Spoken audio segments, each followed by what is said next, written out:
Change your conception of yourself, and you will automatically change the world in which you live.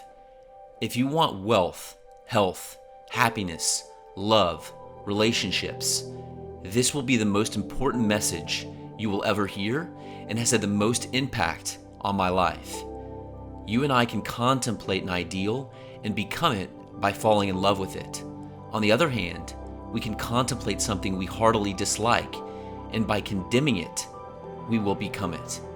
Because consciousness is the only reality, I must assume that I already am that which I desire to be. If I do not believe that I already am that I want to be, then I remain as I am, bound in this limitation. Man is always looking for some prop on which to lean. He's always looking for some excuse to justify failure.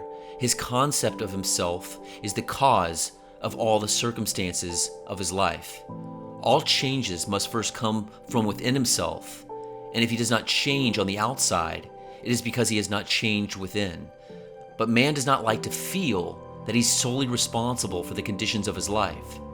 I may not like what I just heard, that I must turn to my own consciousness as the only reality, the only foundation on which all phenomena can be explained. It was easier living when I could blame another. It was much easier living when I could blame society for my problems, or point a finger and blame others. It was easier living when I could blame the weather for the way I feel. But to tell me that I'm the cause of all that happens to me, that I'm forever molding my world in harmony with my inner nature, that is more than man is willing to accept. If this is true, to whom would I go? If these are the words of eternal life, I must return to them, even though they seem so difficult to digest. When man fully understands this, he knows that public opinion does not matter, for men only tell him who he is. The behavior of men constantly tell me who I've conceived myself to be. Before now, I thought I could change others through effort. Now I know I cannot change another unless I first change myself. To change another within my world, I must first change my concept of that other. And to do it best, I change my concept of self. For it was the concept I held of self that made me see others as I did. Had I a noble, dignified concept of myself, I never could have seen the unlovely in others. Instead of trying to change others through argument and force, let me but ascend in consciousness to a higher level, and I will automatically change others by changing self. There is no one to change but self. That self is simply your awareness, your consciousness, and the world in which it lives is determined by the concept you hold of self. It is to consciousness that we must turn as the only reality. If you and I could feel what it would be like were we now that which we want to be, and live in this mental atmosphere as though it were real, then, in a way we do not know, our assumption would harden into fact. This is all we need to do in order to ascend to the level where our assumption is already an objective, concrete reality. I need change no man. I sanctify myself, and in doing so, I sanctify others. To the pure, all things are pure. There is nothing in it of itself unclean, but you, by your concept of self, see things either clean or unclean. You always bear fruit in harmony with what you are. It is the most natural thing in the world for a pear tree to bear pears, or an apple tree to bear apples, and for man to mold the circumstances of his life in harmony with his inner nature. I am the vine, ye are the branches. A branch has no life save it be rooted in the vine. All I need to do to change the fruit is to change the vine.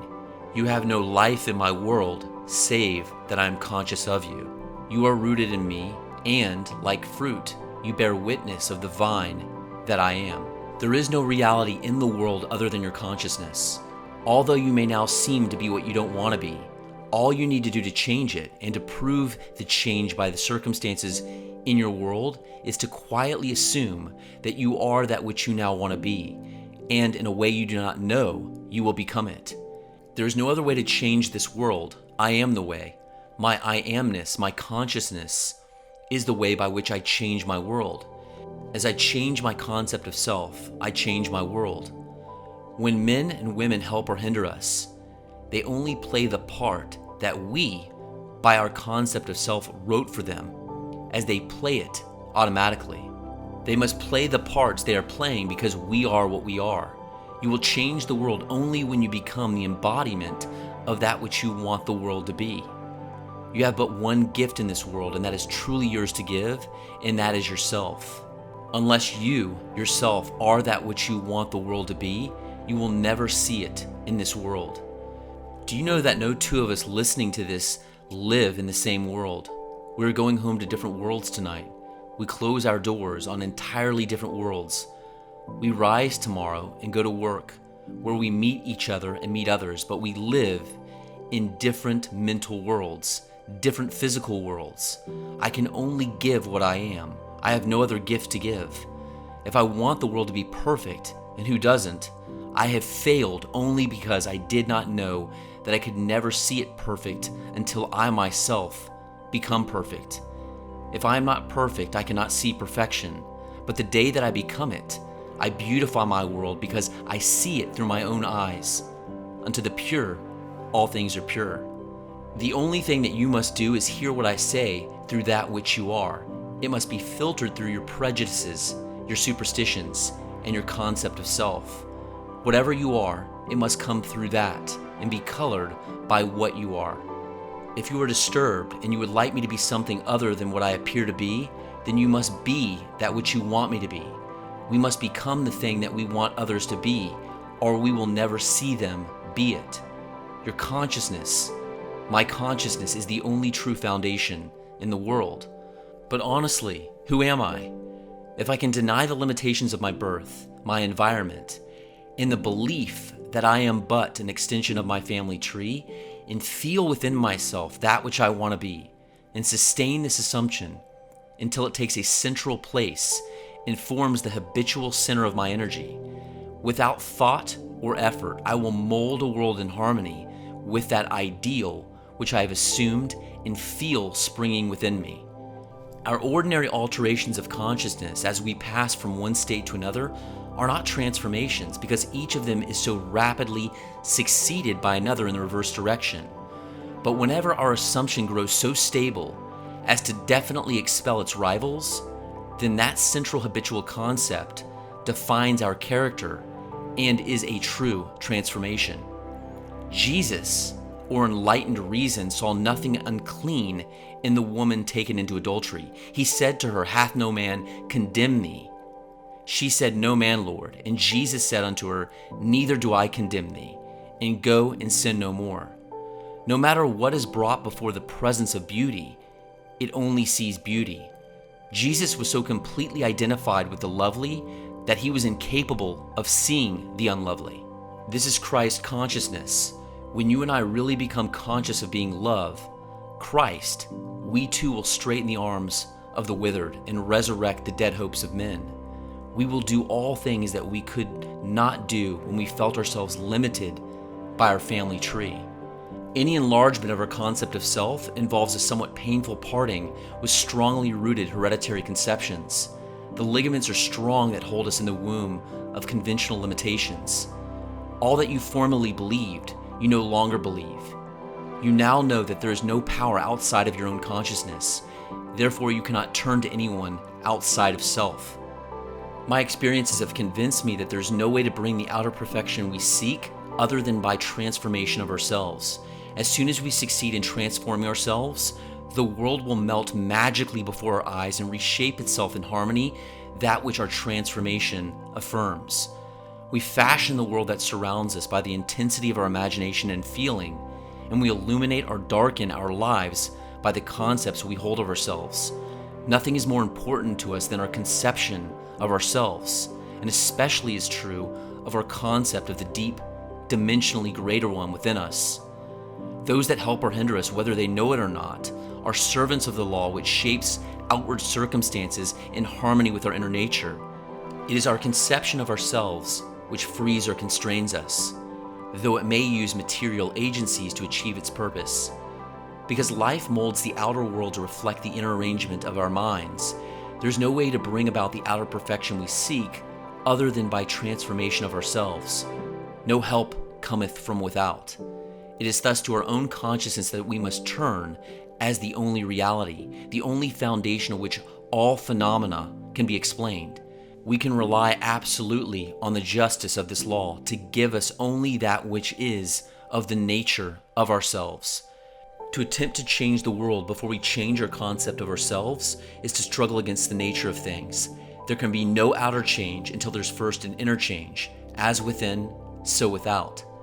I'm not advocating philosophical indifference when I suggest that we should imagine ourselves as already that which we want to be, living in a mental atmosphere of greatness, rather than using physical means and arguments to bring about the desired changes. Everything we do unaccompanied by a change of consciousness is but futile readjustment of surfaces. However we toil or struggle, we can receive no more than our concepts of self-affirm. To protest against anything which happens to us is to protest against the law of our own being, our own rulership over our own destiny.